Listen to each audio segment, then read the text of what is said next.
Last night was night one of the RNC, and obviously, after what happened this weekend, there was a clear theme going in. Obviously, right now, unity is a theme that we need to be focused on. I think that we're going to hear a lot of unifying type speeches. We got to create some unity. The vitriol and the hatred, it needs to stop. We should bring the temperature down. Let's turn this moment into a moment that helps us down that path of healing and unity. Wow, that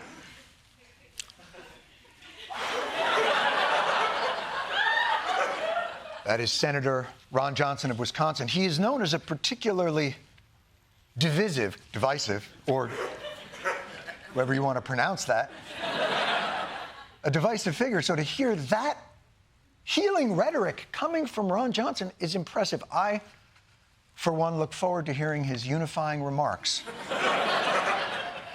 on the convention floor. Today's Democrat agenda, their policies, are a clear and present danger to America.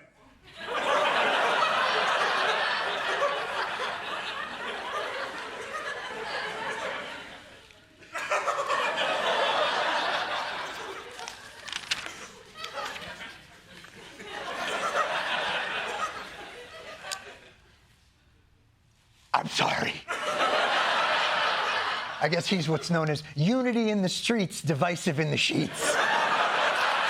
But to be fair, and I want to be fair in this new environment, Senator Johnson did not mean to stoke anger. His teleprompter did. What he wanted loaded in the prompter was that we needed a somber moment in history. We should heed President Trump's call to unite, to be strong, to be determined. We must heal. He said, I don't know how the other one got in there and screwed up the teleprompter. But again, he went ahead and read it. What a douchebag! Sorry. I didn't mean to say that. That was in my teleprompter. I apologize. Rogue teleprompters weren't the only ones having trouble adjusting to the Republicans' new tone. One particularly fiery member of Congress struggled mightily as her body rejected the unity theme, as though it were transplanted like a monkey heart. The founding father of the America First movement, Donald John Trump. Make America successful again. Wealthy again. The country we deserve.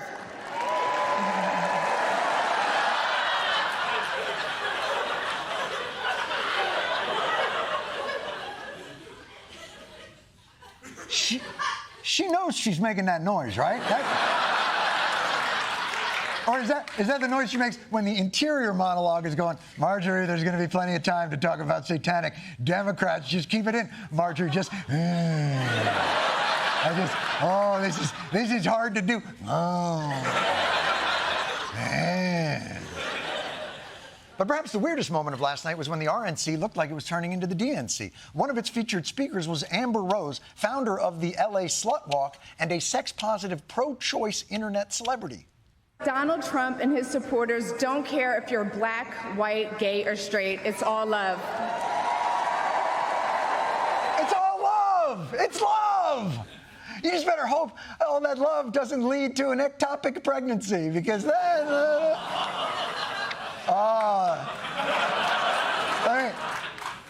the guys know what I'm talking about.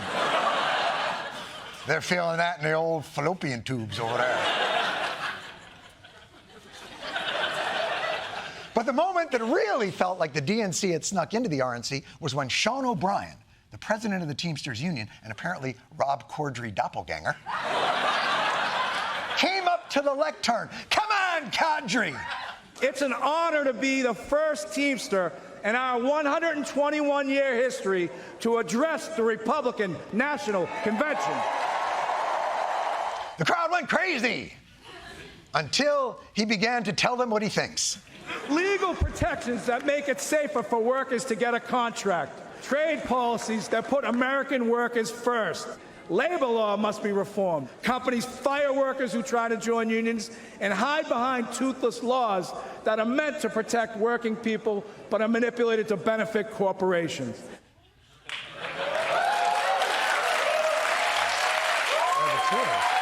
Where are the cheers on the floor of the convention? Yes, apparently Republicans are pro-worker now and pro-union. I hope somebody tells all the Republican governors who passed right-to-work anti-union laws in their states and all the Republican-appointed judges who made it easier to break unions and Donald Trump himself, who helped kill a bill that would have protected unions. They're going to be so embarrassed. Hypocrisy. But, of course, the main event from last night was the crowning of Donald Trump's MAGA movement heir apparent. No, not that guy. No. There you go. The other dark-haired, bearded dude right in front of that one, J.D. Vance. I got to tell you something, man. That ain't right. It's like for vice president, Donald selected the actor who would be hired to play Don Jr. in the Lifetime movie. It's not right. It's like Don Jr. was the beta version that had to have some kinks worked out. He's the default avatar in the video game, and then Donald Trump Sr. adjusted the pretty eyes and charisma sliders up a little bit. 66 intelligence.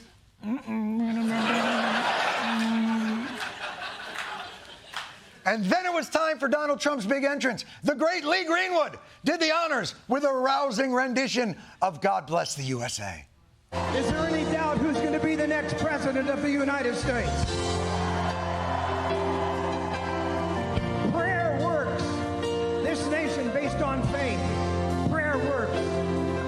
Because he was sure, as Donald Trump turned his head just slightly, that the bullet missed him just enough. You know what? I'm sorry, Lee. We're going to have to skip ahead just a little bit.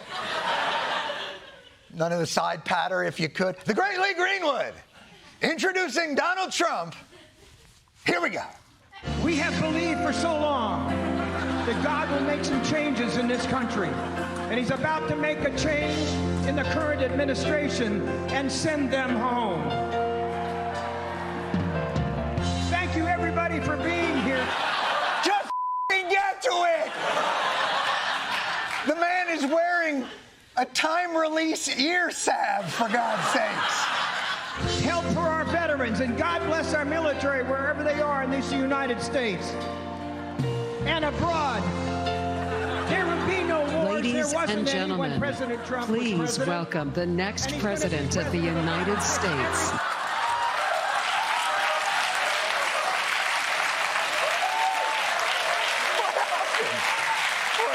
They cut him off. Is it possible to bring out another band to play a band off? But then finally, Donald Trump himself arrived, waving to his adoring crowd, and then went to sit down in what can only be described as some sort of chair trap. Oh, what's that? Oh, well, what is that, a beanbag? What the hell? Meanwhile, back in the Batcave, Joe Biden was sitting down with NBC News anchor Lester Holt to answer questions about what he would do to cool our nation's overheated rhetoric. But have you taken a step back and done a little soul searching on things that you may have said that could incite people who are not balanced?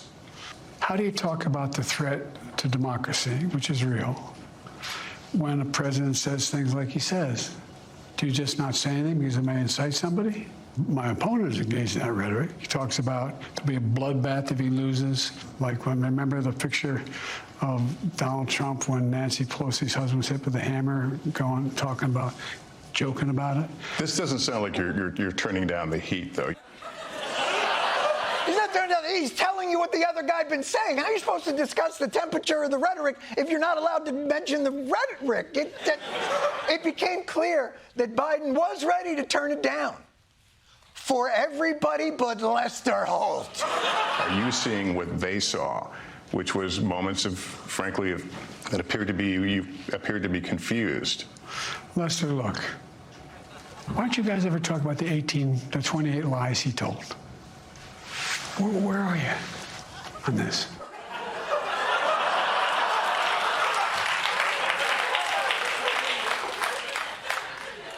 Oh, shit.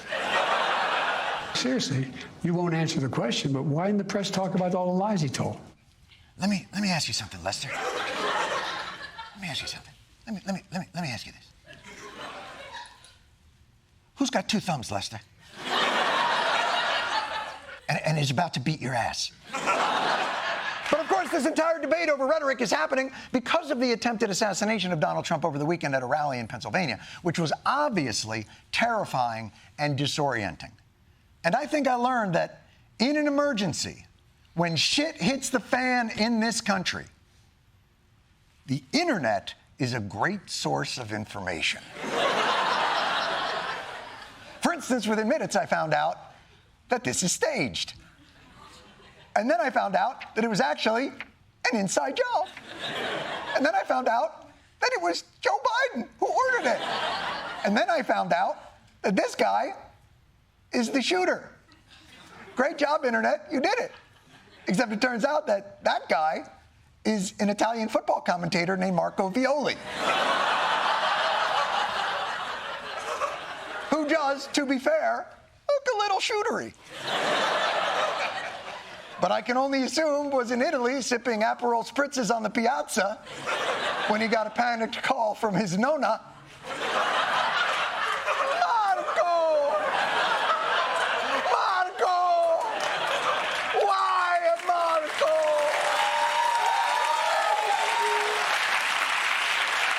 And I have to say, and I mean this, and I have a slight confession to make, and I am not proud of this in any way, shape, or form. But I'm following social media during all this to find out who did it, because it's this pattern I feel like we now have in the country when we hear about a horrific event. You're on pins and needles in this sort of reverse demographic lottery to make sure that the psychopathic shooter doesn't belong to one of your teams. You know, you just sit there going, please, no Democrats, no liberals, no progressives. It's like that press your luck game. No Jewy, no Jewy, no Jewy, no Jewy, no Jewy! And we're all doing it. We're all doing it because we have to know what our posture will be on the tragedy. Will it be a haughty, I told you, or perhaps a circumspect, well, let's not rush to judgment. We shouldn't generalize. And then it ends up being someone we can't even figure out in the first place. A bullied loner white guy, registered Republican, donated to a blue PAC, argued conservative causes, is a dude, but if you flip his picture upside down, kind of looks like an old lady. I don't know what's going on with this guy. It's a jump ball. We don't know yet who's got dibs, who wins, and none of us knows what's going to happen next, other than there will be another tragedy in this country, self-inflicted by us to us. And then we'll have this feeling again. I remember it on 9/11, this disorienting, holy shit, stop the world, I would like to get off feeling. And in that moment, there will be some incredible Americans who, in the midst of it, for some unknown reason, rush towards it and get us back to some sort of equilibrium. And we'll count on those folks to hold us together again. And it does remind us that by a hair's breadth, we dodged a catastrophe. But it was still a tragedy, because one of those first responders lost his life. His name was Corey Comparator. He was a retired fire chief in the area. He had given his life in service to his community, and he died literally shielding his family. He's a reminder that in those moments of crisis, there are helpers, and we can all make a choice to try and be one of those people. Or you can be one of these guys. In the immediate aftermath of the shooting, an article from Forbes titled, "Will Surviving Gunfire Be Donald Trump's Next Appeal to Black Voters?" Not helping! Last night was night 2 of the RNC, and it's been a very unusual convention because someone shot the candidate 4 days ago. And the media consensus after this was that this week would be about healing. The attack on Trump has changed the storyline and the tone of this convention, with the former president calling for unity. Something has fundamentally shifted here. This is going to be a different tone. This is going to shift what we are hearing from every single person who takes the stage. It is about unity. It's about coming together and supporting one another now. More trying to lower the political temperature here. It's like a wholly different convention that we're going to see. I think that bullet grazed his ear, but it impacted his heart. Impacted his heart, it opened his eyes, it lowered his cholesterol, it engorged his penis. But yeah, Word on the street was that the RNC speeches were going to be civil and polite now. So, bring on the good vibes. The Democrats' disastrous record on crime, trade, and regulation has ruined the lives of countless Minnesotans. Your family is less safe. Biden's violent crime crisis. Our children are dying. War on families. Woke indoctrination. Trampled underfoot by the radical left. Biden and the Democrats are doing everything they can to tear down this great country. America cannot afford 4 more years of a weekend at Bernie's presidency.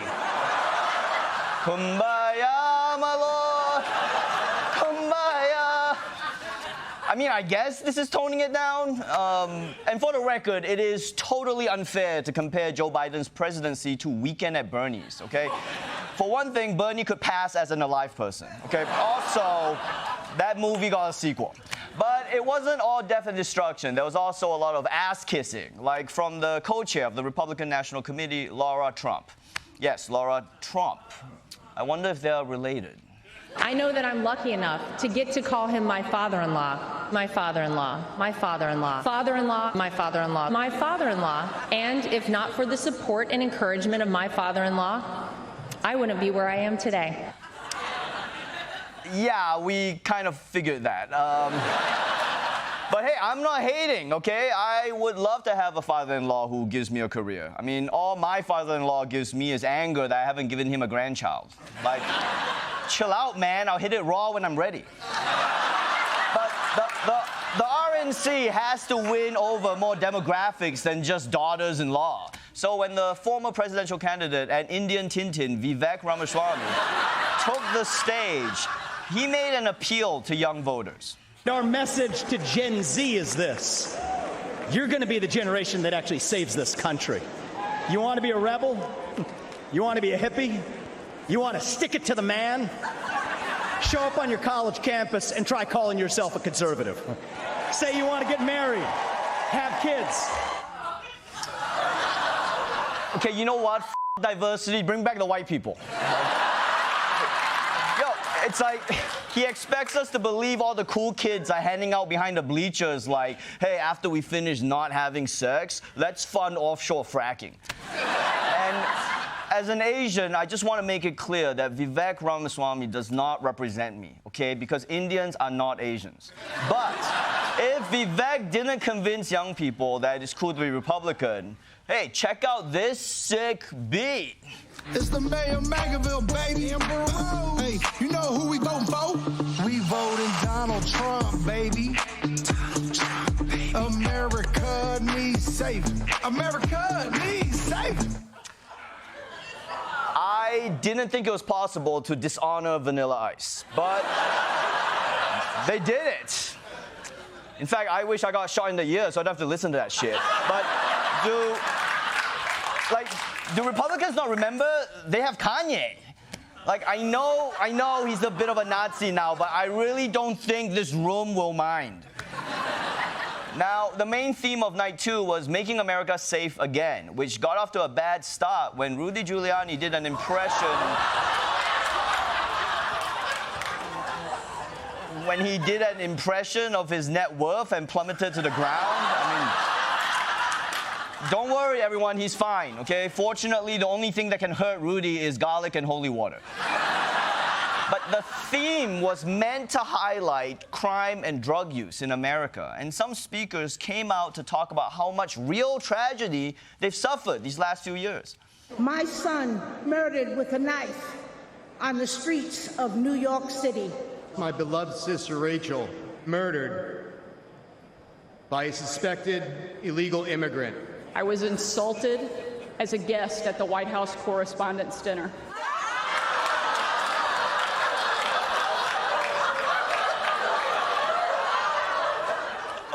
Okay, one of these stories wasn't quite as tragic as the other ones. And hey, I'm not saying it wasn't painful that someone made fun of you while you had a free dinner, but maybe next time just go before the widows and the orphans so there's like an escalation of tragedy.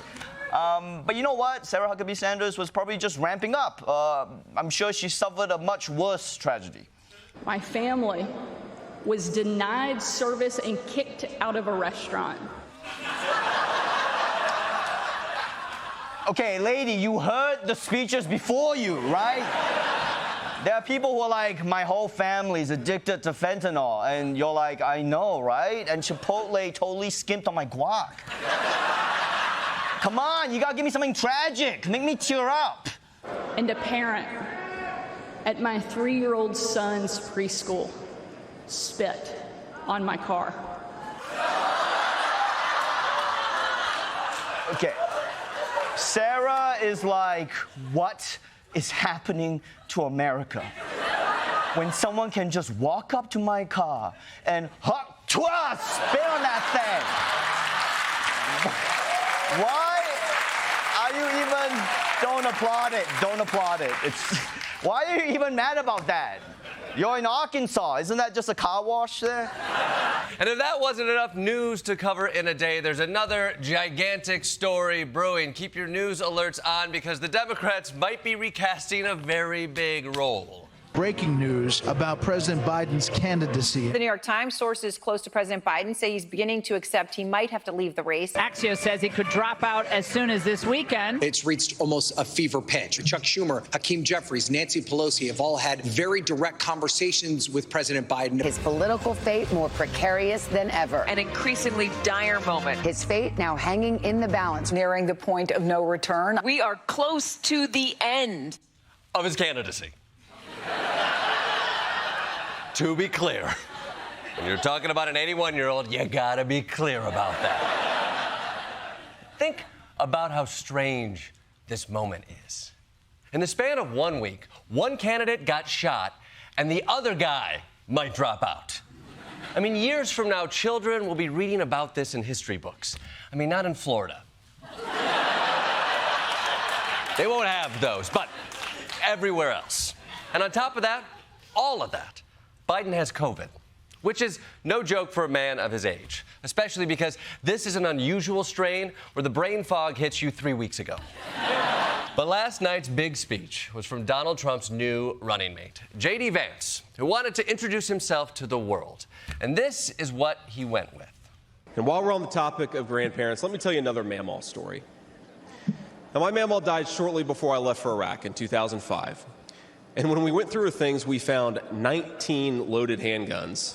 They were stashed all over her house, under her bed, in her closet, in the silverware drawer. This frail old woman made sure that no matter where she was within arm's length of whatever she needed to protect her family. That's who we fight for. That's American spirit. Yeah, that's the American spirit. Unhinged paranoia. You know what? I love how gun nuts in this country are always like, we're responsible gun owners. Anyway, here's a Glock I taped under my baby's crib. And let me just remind everyone that 5 days ago, their nominee was almost taken out by an assault rifle. And I thought that might lead to a moment of introspection. But you guys are like, you know what's hilarious? How guns are everywhere. But outside of his anecdotes about Grandma John Wick, the fact was that discount Ulysses S. Grant did not exactly set the room on fire. But the good news for him was that the crowd was so amped, they were happy to chant no matter what.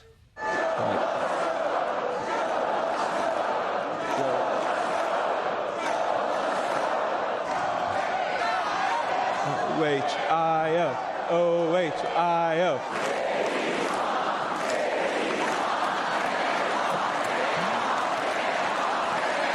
You guys are a great crowd.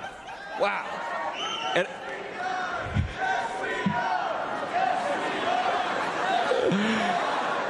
I've never seen a crowd so pumped that it started to engage in conversation. Yes, we are! Let's order food! How about Thai?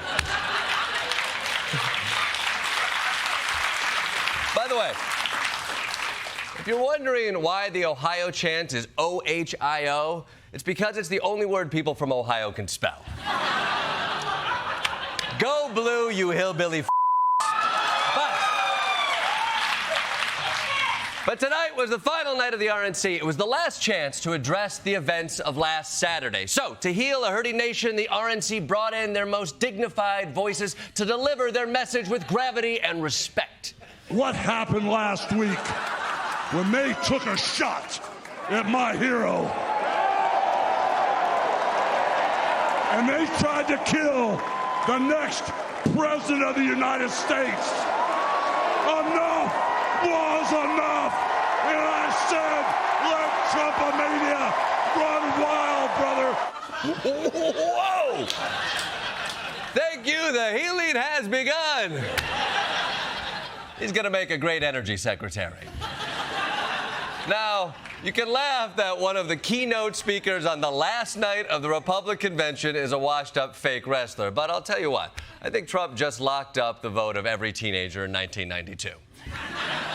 Finally, it's time for Donald Trump to come out. And in case you weren't sure who he was, they put his name in big, bright lights like he was the world's most famous circuit elephant. That's right. Trump's going to be president of Broadway.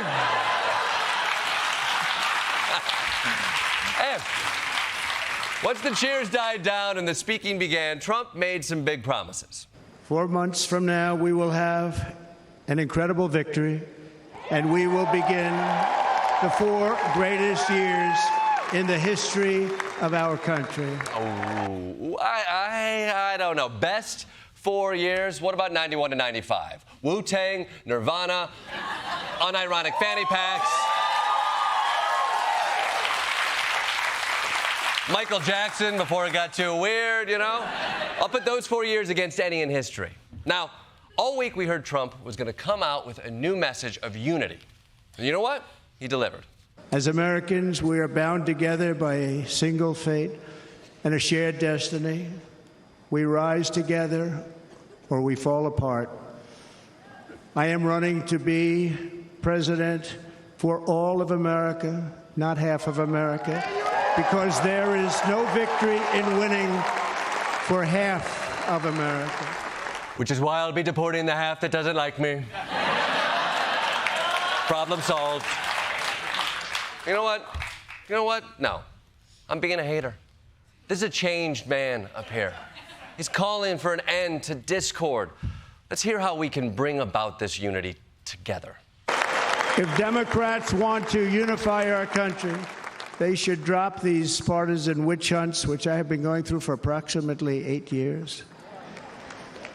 And they should do that without delay and allow an election to proceed that is worthy of our people. Oh, how convenient. So the key to unifying the country is absolving Donald Trump of his crimes. Anything else Democrats should do? America, just think about how united the country would be if Chuck Schumer punched himself in the dick. Think about it. Come together. But then Trump went on to tell the story of his near assassination on Saturday. And for a moment, I started to feel like maybe this was a different Trump. Someone somber, reflective. But then he slipped in just a small nod to the Trump we've always known. They knew immediately it was a sniper and then began pointing at him. You can see that if you look at the group behind me. That was just a small group compared to what was in front. That's how you know Trump is going to get through this. Even in the middle of a story about almost being assassinated, he felt the need to reflectively brag about his crowd size. I suddenly realized how insignificant we are, except my crowd size. Very significant. We're all just grains of sand on a beach, although my crowd is more like a coastline. Big crowd, big crowd. But there was one other thing that made me realize this is the same Trump. In Wisconsin, we are spending over $250 million here creating jobs and other economic development all over the place. So I hope you will remember this in November and give us your vote. I am trying to buy your vote. I'll be honest about that.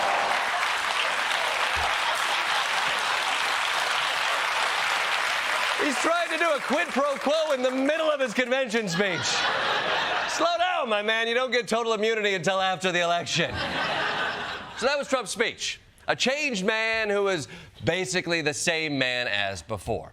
So what do we learn from the RNC? Well, the campaign for president is basically one big job interview. The convention is where America checks the candidates' references. And to be sure, there were plenty of people willing to vouch for Donald Trump. You got ex-cons, domestic abusers, fake wrestlers, fake friends, his children, people sleeping with his children, and of course, the esteemed mayor of Whoville. But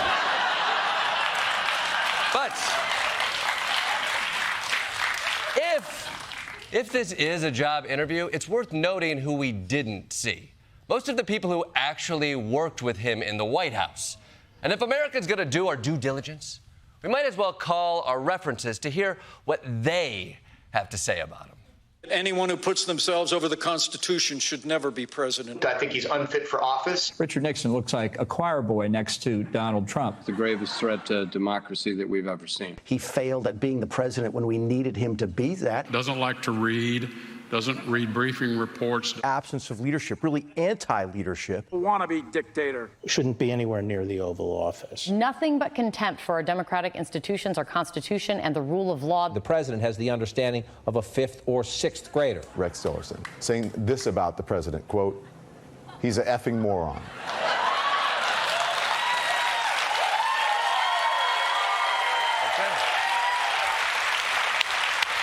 Okay, you know what? Good points. But did you see that flag? It looked like an angel.